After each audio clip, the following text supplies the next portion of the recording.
Selamat petang, salam sejahtera. Terima kasih karena bersama dengan saya di Nazilin Unity Channel. Saudara-saudara sekalian, ini satu lagi pendedahan yang paling luar biasa yang kita temui daripada media sosial yang akan kita ulas sebentar lagi. Siapa yang tak kenal dengan Sanusi Maknur, Menteri Besar Kedah yang dianggap oleh Walaun sebagai Panglima Perang Perikatan Nasional. Ketika berada di pentas, beliau begitu enak berkata-kata. Kalau didengar, kadang-kadang mencuit hati, kadang-kadang seperti melawak, dan kadang-kadang seperti seorang pejuang juga. Namun demikian, di dalam beberapa bibit kata kempen beliau dalam PRN 6 Buah Negeri baru-baru ini, ada beberapa perkara yang kontroversi yang telah dipetik oleh Muhammad Sanusi Maknur yang menimbulkan kekecewaan besar sehingga kan salah satu daripadanya menimbulkan saman fitnah terhadap beliau yang telah dibuat oleh Vincent Tan, seorang orang yang amat besar pengaruh dalam perindustrian di Malaysia. Ini apabila Vincent Tan telah menyaman Sanusi dengan jumlah nilai wang yang amat besar, yaitu menuntut ganti rugi dan permohonan maaf sebanyak 200 juta. Namun demikian, yang mengejutkan kita ialah selepas PRN tersebut, tiba-tiba pula Sanusi tampil memberikan kenyataan yang benar-benar mengejutkan kita dan tak pernah pula kita fikirkan. Kita ingatkan beliau benar-benar panglima perang yang sedia berperang di medan perang, terutamanya di mahkamah. Tetapi kali ini pula Sanusi tampil mengatakan bahwa saya tak pernah kata Vincent Tan korup. Itu yang dikatakan oleh Sanusi. Saudara-saudara sekalian, sebelum saya bacakan apa yang ditulis dalam laporan ini, saya ingin bacakan kepada Anda beberapa komen daripada pembaca di Malaysia kini yang tidak menggambarkan pendirian admin Nazilin Unity dan juga Malaysia kini. Namun dipetik daripada komen-komen netizen daripada tajuk berita hari ini, kata Sanusi, saya tak pernah kata Vincent Tan korup. Namun demikian, apa yang dilihat oleh netizen ialah ada yang kata Kotaro Minami mengatakan bahawa ni Menteri Besar Kedah yang terhebat. Dasar pengecut, berani buat, berani tanggunglah, kata Kotaro Minami. Red Petrot pula mengatakan, asal buka mulut saja, bohong, kata beliau. Dan beliau juga menulis seperti yang pernah dikata atau dicakap oleh Sanusi dalam kempen beliau, iaitu kepala Bapa Hang, macam itulah. Minah Kerang pula mengatakan bahawa saman fitnah Mahfuz dan ganti rugi RM50,000 pun Sanusi betul-betul lihat nak bayar. Ini kan pula tuntutan saman Vincent Tan yang berjumlah 200 juta tersebut. Nusi pasti susah nak bayar, kata beliau. Wan Khalid pula mengatakan, berani cakap, berani tanggunglah. Bila atas pentas cakap ikut siok sendiri. Tak kisah pasal orang janji boleh menang, dapatkan jawatan aja, kata Wan Khalid. Violet Rabbit pula mengatakan, Panglima jenis apa ni? Berani buat, berani tanggunglah. Apa ni? Namanya Panglima cap ayam, kata Violet Rabbit. Tok Mudin kata, tak ada bukti, tak apa. Nanti setelah di luar mahkamah. Fitnah sudah dilontar, penyokong sudah percaya, undi pun sudah dapat, pilihan raya sudah dapat. Jawatan Menteri Besar sudah dapat. Sanusi peduli apa? Kata Tok Mudim. Yang penting gaji dan allowance sudah secure. Nak buat macam mana kalau itu standard operasi Perikatan Nasional PN? Fitnah kasih menang dulu. Mahkamah kemudian boleh kau tim kasih settle luar, kata Tok Mubin lagi. Grechat 7773 pula menulis, buka mulut saja bohong, buka mulut saja bohong, tak habis-habis dia dengan pembohongan dia, kata Grechat. Prejudis, kata beliau, inilah akibatnya bila mulut tiada handbrake, kata Prejudis. Gold Naye menulis, pelik, Sanusi dulu kata banyak bukti boleh diketengahkan. Sekarang lain pula, apalagi lawanlah hujakat mahkamah, takut apalagi, kata Gold Naye. Red Patriot kata, Sanusi satu kampung dengan bohong kuat. Saudara-saudara sekalian, dalam laporan di Malaysia kini ini, Menteri Besar Sanusi Maknor menafikan menggelar Vincent Tan dan Syarikat Taikun itu sebagai korup. Kata beliau, rakyat Malaysia sedia mengetahui bahawa dia sebagai Menteri Besar Kedah mengamalkan dasar mengutamakan golongan bawahan dan bukan golongan korporat atau kaya. Jelasnya, kenyataannya tidak akan menyebelahi taikun-taikun besar, bermaksud keutamaan tidak akan diberikan kepada korporat besar dalam aspek pembangunan. Polisi yang dinyatakan oleh defendant tersebut adalah polisi mesra rakyat yang sentiasa dilaung-laungkan oleh defendant dalam kempennya dan juga merupakan polisi kerajaan negeri Kedah di bawah pimpinan defendant. Ia tidak sama sekali bermaksud memfitnah pelanatif pertama atau Tan selaku ahli korporat besar, katanya dalam penyataan pembelaan dalam kes saman antara mereka berdua. Sekian dulu untuk kali ini. Jangan lupa tinggalkan komen anda untuk isu kali ini. Tan, pengasas bersama Kumpulan Berjaya serta Berjaya Land Berhad menyaman Sanusi pada 8 Ogos lalu, susulan ucapannya semasa kempen pilihan raya negeri di Jitra 6 hari sebelum itu. Terdahulu, Tan mengeluarkan surat tuntutan guman kepadanya yang menuntut permohonan maaf daripada Sanusi serta ganti rugi RM200 juta. Ia susulan dakwaan Sanusi bahawa rakan sejawatannya dari Selangor, Amiruddin Syari, terlibat dalam skandal dengan Tan dalam projek pembersihan Sungai Klang. Sekian dulu untuk kali ini. Jangan lupa tinggalkan komen anda. Sila tekan butang subscribe. Malaysia kita punya. Kita jaga sama-sama. Cintai Malaysiaku. Bye-bye. Selamat datang. Salam sejahtera. Terima kasih kerana bersama dengan saya di Nazilin Unity Channel. Hore, hore, hore, hore, hore. Itu kata-kata daripada para penyokong Anwar Ibrahim, para akar umbi Parti PKR dan juga penyokong Kerajaan Perpaduan. Pimpinan Datuk Seri Anwar Ibrahim yang mana dianggotai oleh Perikatan Nasional, bukan Perikatan Nasional, Pakatan Harapan dan juga Barisan Nasional. Balik-balik pula Perikatan Nasional. Harap-haraplah kalau Perikatan Nasional tiba-tiba sokong Anwar Ibrahim, itu satu berita baik kepada rakyat Malaysia. Kerana apabila perkara itu terjadi, apabila MOU diwujudkan, pastilah ini akan menimbulkan satu lagi kehebatan rekod atau sejarah terbentuk di Malaysia apabila kestabilan politik yang kita cari-cari akhirnya datang menjelma menjamin kestabilan ekonomi Malaysia yang seterusnya dan kemakmuran negara.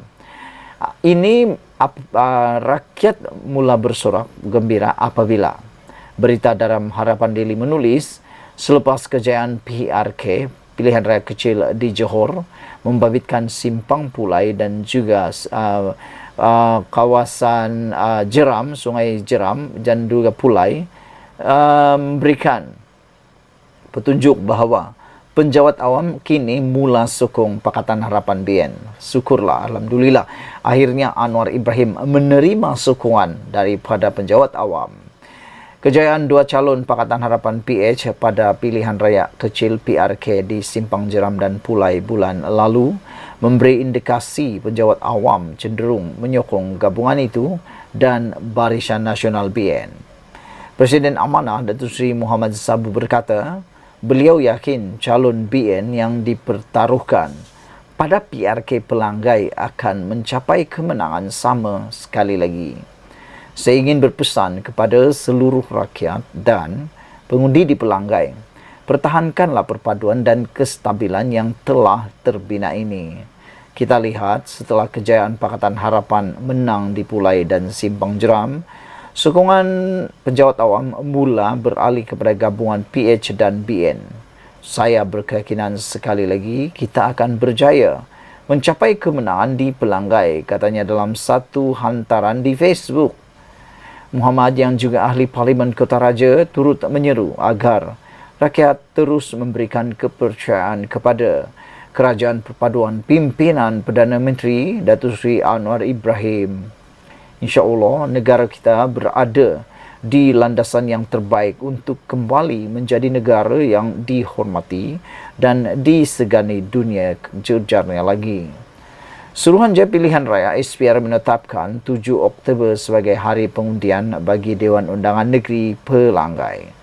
DUN Pelanggai menyaksikan pertembungan 3 penjuru antara calon Barisan Nasional Datuk Amizar Abu Adam menentang calon Pakatan Harapan Perikatan Nasional Kasim Samad dan calon bebas Hasli Helmi DM Zul Hasli. PRG tersebut diadakan ekoran kematian penyandangnya iaitu daripada Barisan Nasional iaitu Datuk Seri Johari Harun pada 17 Ogos selepas terbabit dalam nahas pesawat terhempas di Lebuh Raya Gatri berhampiran Bandar Elmina Shah Alam. Sekian untuk kali ini. Jangan lupa tinggalkan komen anda. Kita ucapkan syukur dan syabas kepada Datuk Seri Anwar Ibrahim kerana berkat kemenangan di PRK di Johor baru-baru ini menyebabkan penjawat awam mula menyokong Pakatan Harapan dan Barisan Nasional. Sekian dulu untuk kali ini. Jangan lupa tinggalkan komen anda. Sila tekan butang subscribe. Malaysia kita punya. Kita juga sama-sama cintai Malaysiaku. Bye-bye. Selamat petang, salam sejahtera. Terima kasih kerana bersama dengan saya di Nazilin Unity Channel. Saudara-saudara sekalian, ini keputusan daripada mahkamah yang membuatkan Mahathir Mohamad mungkin akan meroyan tak tentu arah malam ini. Ini apabila disahkan berkait dengan saman RM 150 juta, akhirnya mahkamah menolak permohonan Dr. Mahathir. Baru-baru ini kita ketahui bahawa Mahathir Mohamad tak puas hati dengan tuntutan ataupun dengan ucapan daripada Anwar Ibrahim dalam satu kongres nasional yang mana ianya memang pedas. Siapa yang makan lada memang terasa pedasnya.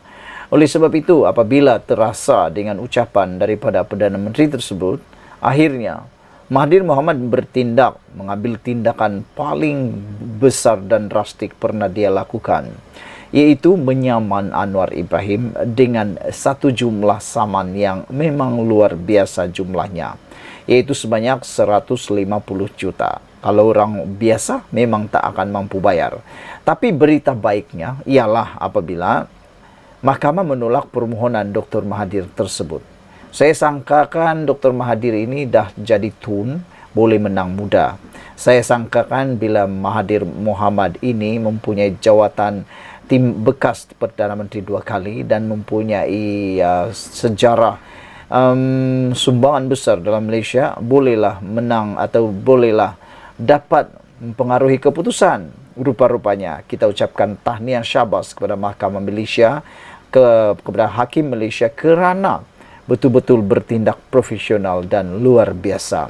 Ini apabila sekali lagi mahkamah menolak permohonan Dr. Mahathir terkait dengan saman RM 150 juta terhadap Anwar Ibrahim. Hari ini Mahkamah Tinggi Shah Alam menolak permohonan mantan Perdana Menteri Tun Dr. Mahathir Mohamad yang mahu Perdana Menteri Datuk Seri Anwar Ibrahim mendedahkan sumber dokumen yang digunakan Anwar. Ini adalah yang berkaitan dengan dakwaan Anwar bahawa Mahathir memperkayakan diri dan juga kroninya. Pesuruhjaya Kehakiman Zahara Hussein menolak permohonan tersebut dalam saman fitnah berjumlah RM 150 juta yang difailkan oleh Mahathir terhadap Anwar Ibrahim. Mahathir memfailkan saman fitnah terhadap Anwar dalam bulan Mei ekoran dari dakwaan Anwar ketika Kongres Kebangsaan PKR khas pada 18 Mac yang lepas. Menurut laporan Malaysia kini, mahkamah telah mengarahkan Mahathir membayar kos sebanyak RM2,000 kepada Anwar. Peguam Mahathir iaitu Rafiq Rashid Ali berkata, mahkamah memutuskan sedemikian kerana perkara tersebut yang dibangkitkan berlaku dalam tempoh masa lama yang tidak mempunyai dokumentasi khusus.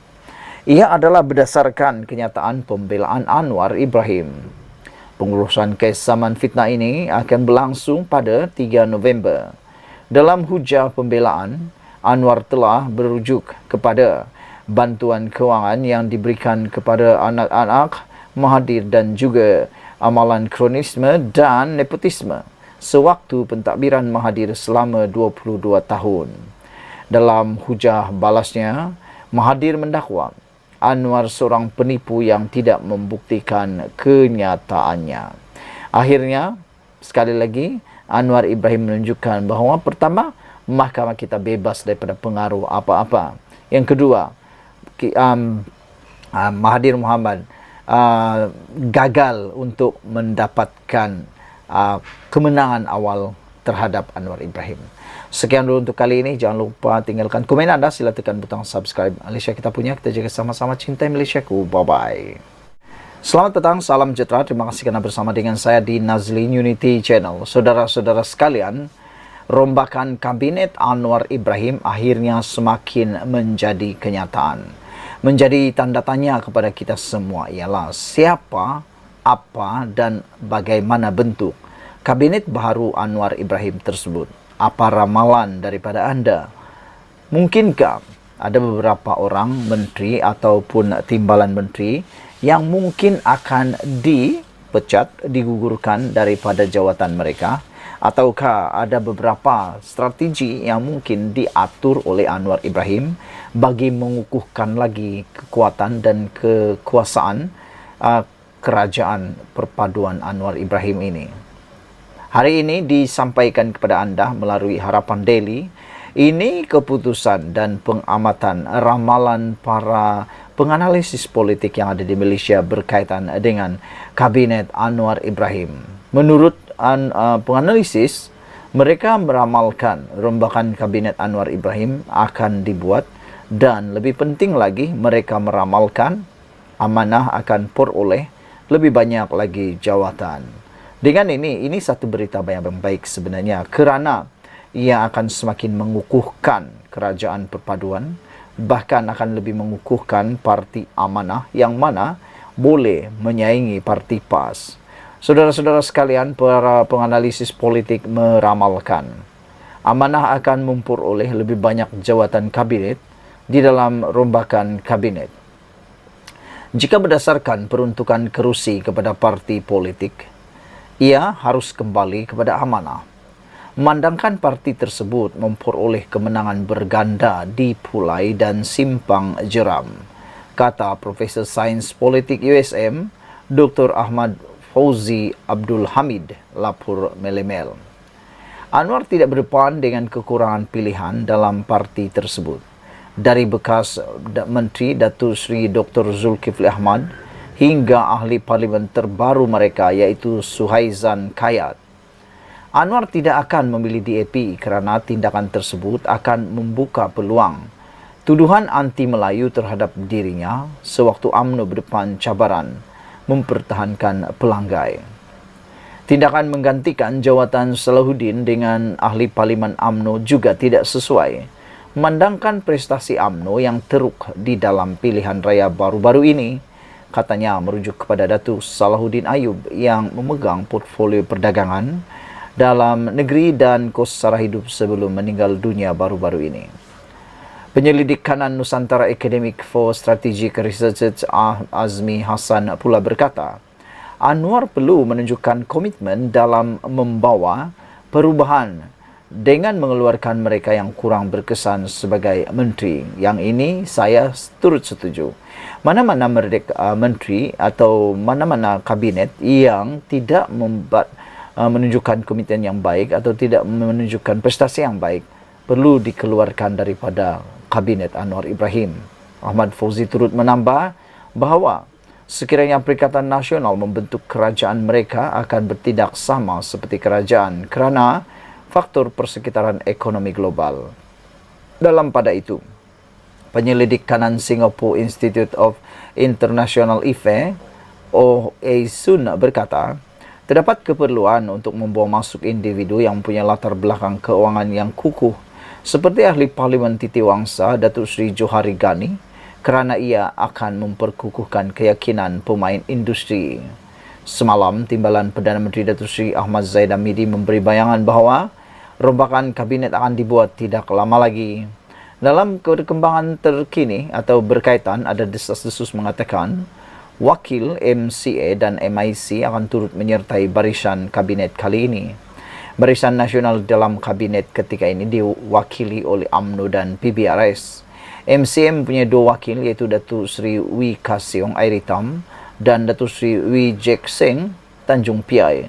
Ka Siong ialah Presiden MCA. MIC pula mempunyai seorang wakil, Datuk Seri M. Saravanan Tapah, yang juga adalah timbalan Presiden partinya.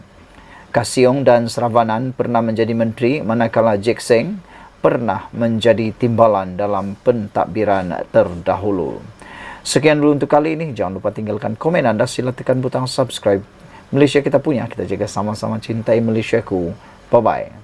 Selamat petang, salam sejahtera. Terima kasih kerana bersama dengan saya di Nazilin Unity Channel. Ini pastilah memberikan tamparan paling besar keputusan terkini di mahkamah yang mana telah menyebabkan Mahathir Mohamad kalah terhadap Anwar Ibrahim berkaitan dengan kes saman RM150 juta. Mahkamah memutuskan bahawa menolak permohonan Mahathir untuk mengarahkan Anwar kemukakan dokumen.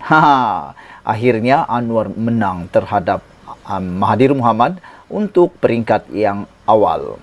Mahkamah Tinggi di Kuala Lumpur hari ini menolak permohonan Dr. Mahathir Mohamad supaya Anwar Ibrahim mengemukakan dokumen yang dirujuk dalam penyataan pembelaannya dalam satu saman fitnah. Pada 3 Mei lepas, Dr. Mahathir menyaman Anwar Ibrahim berhubung ucapan Perdana Menteri yang ke-10 itu di Kongres Nasional Khas Malaysia Madani, pelaksanaan sebuah idealisme pada Mac lepas. Pesuruhjaya Kehakiman Zahra Hussain menolak permohonan Dr. Mahathir supaya Anwar selaku defendant menyerahkan dokumen yang dikaitkan dengan saman fitnah tersebut. Peguam Alif Benjamin Suhaimi mewakili Anwar ketika dihubungi bernama berkata, permohonan Dr. Mahathir selaku pelanatif ditolak dengan kos RM2,000 oleh mahkamah dengan alasan dokumen diminta tidak dirujuk secara spesifik dalam penyataan pembelaan terpindah dan apa dirujuk dalam pembelaan itu adalah peristiwa atau transaksi pada masa lalu. Namun, jika ada dokumen-dokumen yang dinyatakan itu, ia akan menjadi pembelaan Anwar dan perlu dikemukakan ketika pengurusan kes di peringkat pra-perbicaraan, kata beliau. Mahkamah menetapkan 3 November ini untuk pengurusan kes bagi kedua-dua pihak memaklumkan permohonan interlokutori lain sekiranya ada, kata peguam itu. Sementara itu, Muhammad Rafiq Rashid Ali mewakili Dr. Mahathir yang mengesahkan keputusan hari ini berkata anak guamnya mahu Anwar antara lain mengemukakan dokumen-dokumen yang dirujuk beliau dalam penyataan pembelaan terpindah mengenai dakwaan isu menyelamatkan konsortium perkapalan berhad KPB oleh Petronas dan Perbandaran Perkapalan Antarabangsa Malaysia MISC pada tahun 1997. Dr. Mahathir yang juga bekas Perdana Menteri mendakwa pada 18 Mac lepas Anwar ketika menyampaikan ucapan pada Kongres berkenan di Stadium Melawati Shah Alam mengeluarkan beberapa kenyataan berbau fitnah bertujuan untuk menjatuhkan refundasi planatif. Menurut Dr. Mahathir, antaranya kenyataan kononnya planatif membolot harta untuk diberikan kepada anak-anak dan keluarganya, selain memberikan layanan khas atau mengutamakan individu-individu berpangkat tinggi. Saudara-saudara sekalian, ada orang meramalkan bahawa Mahathir tak mungkin akan kalah di mahkamah kerana beliau adalah seorang yang berpangkat Tun, yang mana gelaran paling tertinggi di Malaysia, pangkat tertinggi yang paling ada di Malaysia, dan juga kerana kewibawaan beliau. Namun demikian, ini bukti bahawa mahkamah di Malaysia adalah bebas. Mereka tidak dipengaruhi oleh apa-apa pangkat maupun kedudukan seseorang itu. Ini apabila diumumkan mahkamah dengan sah telah menolak permohonan Mahathir untuk mengarahkan Anwar mengemukakan dokumen. Netizen menulis, harap-harap Mahathir tidak meroyan pada malam ini. Sekian dulu untuk kali ini. Jangan lupa tinggalkan komen Anda. Sila tekan butang subscribe. Malaysia kita punya. Kita juga sama-sama cintai Malaysiaku. Bye-bye.